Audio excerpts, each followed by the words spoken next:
Volodymyr Zelensky came to Washington looking for weapons, and he got them. He secured a promise of significant new air defences, anti-armour systems and conventional munitions, though still no agreement to supply the long-range missiles he's been asking for. During their meeting at the White House, US President Joe Biden reassured Zelensky of the US's ongoing commitment and emphasised that supporting Ukraine is in service of a greater mission.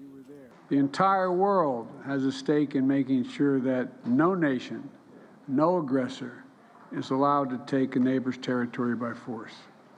We will continue to provide security assistance to support Ukraine's progress in reclaiming its territory. Today we have some important results. First, we agreed to work on the future force of Ukraine. It's very important, and it's a strategic decision that will allow us to prevent any new aggression against us, against Ukraine, our people.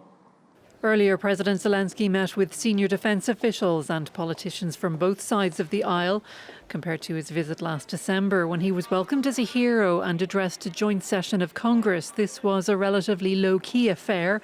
Zelensky spoke to lawmakers in small groups and came with a warning.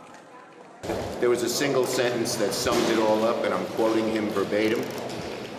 Mr. Zelensky said, "If we don't get the aid, we will lose the war." That's a quote. Was there pushback from Republicans? But Zelensky is up against a congressional dispute over spending, which is potentially putting the US's $24 billion military and humanitarian aid package for Ukraine at risk. Despite the warnings, though, the overall message from the White House and Zelensky was one of optimism, that with help, Ukraine is taking back territory from Russian forces and can win this war.